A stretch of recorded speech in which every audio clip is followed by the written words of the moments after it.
Syro Malabar സഭയിലെ കുർബാന തർക്കം പൊട്ടിത്തെറിയിലേക്ക്. എറണാകുളം അങ്കമാലി അതിരൂപതയിലെ 2 ബിഷപ്പുമാരുടെ തെരഞ്ഞെടുപ്പ് അടക്കമുള്ള നടപടികൾ വത്തിക്കാൻ മരവിപ്പിച്ചു. എന്നാൽ തീരുമാനം അംഗീകരിക്കാനാകില്ലെന്നാണ് എറണാകുളം അങ്കമാലി അതിരൂപത പാസ്റ്ററൽ കൗൺസിലിന്റെ നിലപാട്.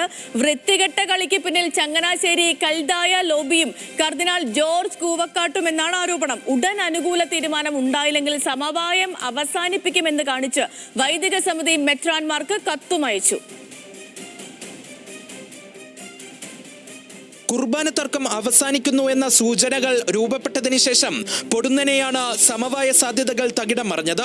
ആർച്ച് ബിഷപ്പ് ജോസഫ് പാംബ്ലാനിയും മേജർ ആർച്ച് ബിഷപ്പ് റാഫേൽ തട്ടിലും എറണാകുളം അങ്കമാലി അതിരൂപതയ്ക്ക് സഹായ മെത്രാൻമാരെ അനുവദിക്കുമെന്ന ഉറപ്പടക്കം പല തലങ്ങളിൽ നൽകിയതാണ്. എന്നാൽ ഇപ്പോൾ നടക്കുന്ന സിനഡ് പുതിയ മെത്രാൻമാരുടെ തെരഞ്ഞെടുപ്പിലേക്ക് കടക്കുന്നതായി വത്തിക്കാന്റെ അംഗീകാരമുള്ള പാനൽ ആവശ്യപ്പെട്ടതോടെയാണ് പ്രതിസന്ധി കടുത്തത്.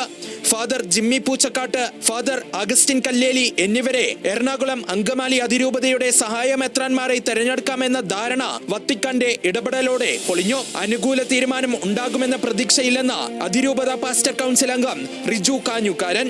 കാരണം എറണാകുളം അതിരൂപതയെ തകർക്കാൻ കിട്ടുന്ന ഏതൊരവസരവും, അല്ലെങ്കിൽ ഇവിടെ അന്തചിത്രം ഉണ്ടാക്കാൻ കിട്ടുന്ന ഏതൊരവസരവും അവർ കൃത്യമായി വിനിയോഗിച്ചുകൊണ്ട് അത് തടഞ്ഞു വെക്കുകയും അതിനുശേഷം അത് ഇപ്പോൾ വത്തിക്കാനിൽ അതിൻ്റെ പ്രൊസീജിയർ പൂർത്തിയാകാത്തതുകൊണ്ട് ഈ സെനഡിൽ നിങ്ങൾക്ക് മെത്രാന്മാരെ നൽകാൻ കഴിയില്ല, അടുത്ത ജനുവരിയിൽ 2 മെത്രാന്മാരെ നൽകാം എന്ന ഒരു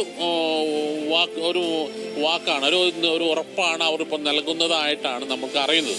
എറണാകുളം അതിരൂപതയെ തകർക്കാൻ ചങ്ങനാശ്ശേരി അടങ്ങുന്ന കൽഗായ ലോബി വൃത്തികെട്ട ഇടപെടൽ നടത്തുന്നുവെന്നും കർദിനാൾ ജോർജ് കൂവക്കാട്ട് നേരിട്ട് വിഭാഗീയതയ്ക്ക് നേതൃത്വം നൽകുന്നുവെന്നും ആരോപണം. ഈ പ്രതിഷേധങ്ങൾ കൃത്യമായി ഇവർക്ക് വേണ്ടി മാത്രം വേല ചെയ്യുന്ന കർദിനാൾ കൂവക്കാട്ട്, അദ്ദേഹത്തെക്കുറിച്ച് വ്യക്തമായി പേരടക്കം പറയാൻ ആഗ്രഹിക്കുന്നു. അദ്ദേഹം ഇതിൽ നേരിട്ട് ഇടപെട്ടുകൊണ്ട് അദ്ദേഹം ഒരു വത്തിക്കാനിൽ നിന്നുകൊണ്ട് വത്തിക്കാൻ്റെ ആവശ്യമായ ഡെക്കാസ്റ്റുകളിൽ അത് ശ്രദ്ധയിൽപ്പെടുത്തിക്കൊണ്ട് ഇവിടെ ഒരു വിഷയം നടക്കുന്നു, ഇവിടെ പ്രശ്നമുണ്ടാകുന്നു, ഇവിടെ ഇപ്പോൾ മെത്രാന്മാരെ കൊടുക്കാൻ സമയമായിട്ടില്ല എന്നൊക്കെ പറഞ്ഞുകൊണ്ട് വീണ്ടും ഒരു പ്രതിസന്ധി സൃഷ്ടിച്ചുകൊണ്ടിരിക്കുകയാണ്.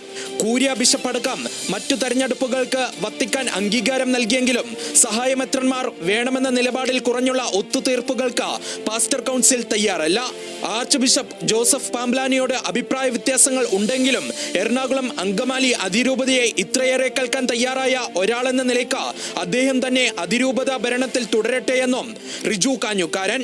പക്ഷേ അനുകൂല തീരുമാനങ്ങൾ ഉണ്ടായില്ലെങ്കിൽ സമവായത്തിൽ നിന്നും പിന്മാറുന്നതടക്കം കടുത്ത തീരുമാനത്തിലേക്ക് നീങ്ങും.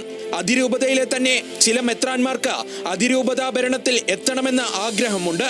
ചില വിരമിച്ച മെത്രാന്മാരും മറ്റു ചിലർക്കായി ശുപാർശകളുമായി രംഗത്തുണ്ട്. ഇതൊന്നും അംഗീകരിക്കില്ല എന്നാണ് വിശ്വാസികളുടെ നിലപാട്. ചുരുക്കത്തിൽ പ്രശ്നപരിഹാരത്തിനായി ചേർന്ന സിനഡ് തന്നെ പുതിയ പ്രശ്നങ്ങളുടെ ഉറവിടമായി മാറിയ സാഹചര്യമാണ് സിറോ മലബാർ സഭയിൽ. Anil George, news Malayalam, Kochi.